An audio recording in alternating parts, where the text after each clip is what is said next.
আসসালামু আলাইকুম। শীতের এই আয়োজনে আজকে আপনাদের জন্য নিয়ে এলাম বাটা মশলায় ভীষণ মজার হাঁস বোনা রেসিপি। আমাদের দেশে শীতকালে যেমন নানা রকম পিঠাপুলি খাওয়ার রেওয়াজ আছে, তেমনি শীতের সময় চালের রুটি, চিতই পিঠা অথবা ছিটা রুটির সঙ্গে এই হাঁস বোনা খাওয়ার প্রচলনও কিন্তু যুগ যুগ ধরেই চলে আসছে। শীতের সময় হাঁসের গায়ে প্রচুর পরিমাণে চর্বি জমা হয়, তাই শীতের সময় হাঁস খাওয়ার মজাই আলাদা। আজকের হাঁস বোনা করার জন্য প্রথমে আমি এখানে নিয়েছি গোটা একটি পাতি হাঁস।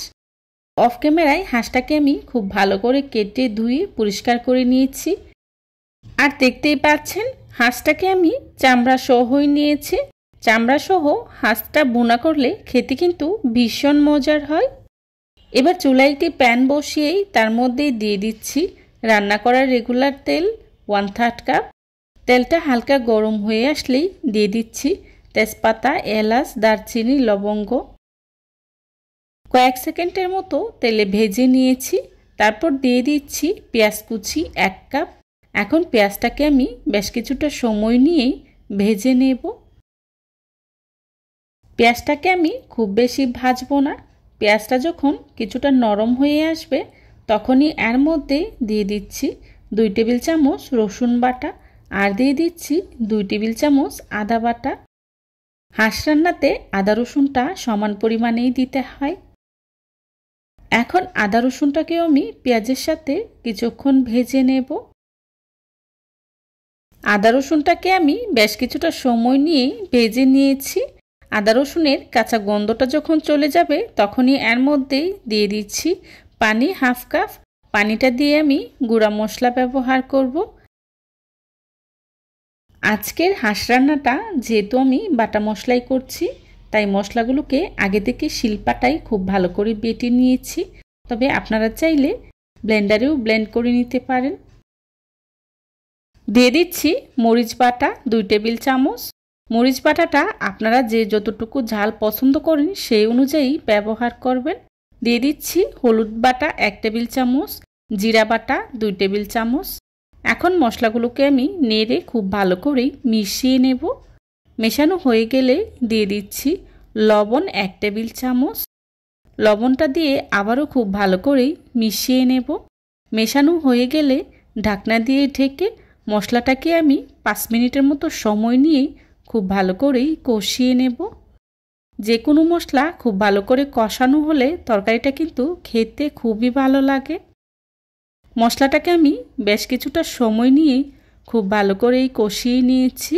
দেখতেই পাচ্ছেন তেলটা উপরে ভেসে উঠেছে। এ পর্যায়ে দিয়ে দিচ্ছি আগে থেকে কেটে রাখা হাঁসের মাংসগুলো।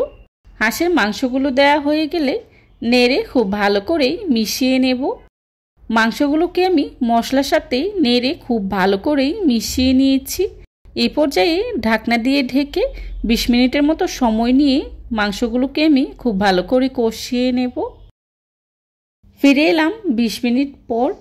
দেখতেই পাচ্ছেন মাংস থেকে কী পরিমাণে পানি উঠেছে। আর এই পানিটা দিয়ে আমি মাংসগুলোকে খুব ভালো করে কষিয়ে নেব। মাঝখানে আমি কয়েকবার নেড়ে দিয়েছি যাতে করে মশলাটা প্যানের গায়ে লেগে না যায়। হাঁসের মাংস অনেকটা শক্ত টাইপের হয়, তাই হাঁসের মাংসটাকে বেশ কিছুটা সময় নিয়ে রান্না করতে হয়। আবারও ঢাকনা দিয়ে ঢেকে 20 থেকে 30 মিনিটের মতো সময় নিয়েই হাঁসের মাংসটাকে আমি খুব ভালো করে কষিয়ে নেব যাতে করে মাংসটা পুরোপুরি সিদ্ধ হয়ে আসে। ফিরে এলাম কিছুক্ষণ পর। দেখতেই পাচ্ছেন মাংসটা পুরোপুরি সিদ্ধ হয়ে গিয়েছে আর ঝোলটাও অনেকটাই শুকিয়ে এসেছে। তেলটা ভেসে উঠেছে। এই পর্যায়ে দিয়ে দিচ্ছি ঝোলের জন্য পরিমাণ মতো পানি। পানিটা আপনারা যে যতটুকু ঝোল রাখবেন সেই অনুযায়ী ব্যবহার করবেন। আমি খুব একটা ঝোল রাখবো না, হাঁসের মাংসটাকে ভুনা ভুনা করেই রান্না করে নেব। তাই এখানে 2 কাপের মতো গরম পানি ব্যবহার করেছি। আপনারা আপনাদের প্রয়োজন অনুযায়ী পানিটা ব্যবহার করবেন। এবার আরও কিছুটা সময় নিয়ে ঝোলটা মাখো মাখো হয়ে আসা পর্যন্ত রান্না করে নেব। চেষ্টা করেছি খুবই সহজভাবে আজকের এই রেসিপিটি আপনাদের সাথে শেয়ার করার জন্যে। আশা করছি আমার আজকের এই রেসিপিটি আপনাদের কাছে খুবই ভালো লাগবে। যদি ভালো লাগে তাহলে অবশ্যই লাইক কমেন্ট শেয়ার করতে ভুলবেন না। আপনাদের একটি লাইক এবং একটি কমেন্টস আমাকে নতুন নতুন কন্টেন্ট তৈরি করতে অনেক উৎসাহিত করে।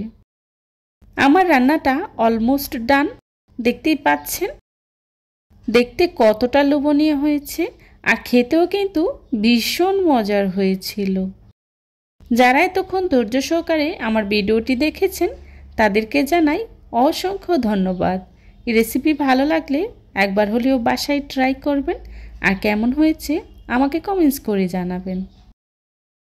আমি একটি সার্ভিং ডিশে সার্ভ করে নিয়েছি। আমার চ্যানেলে আরও অনেক রকমের হাঁস বোনার রেসিপি রয়েছে, চাইলে ঘুরে আসতে পারেন। এই ধরনের সব ঘরোয়া এবং মজার মজার রেসিপি পেতে আমার চ্যানেলটি ভিজিট করে আসবেন প্লিজ। আমার পরবর্তী রেসিপি দেখার আমন্ত্রণ জানিয়ে আজকের মতো এখানেই বিদায় নিচ্ছি। সবাই ভালো থাকবেন, সুস্থ থাকবেন। আল্লাহ হাফিজ। আসসালামু আলাইকুম।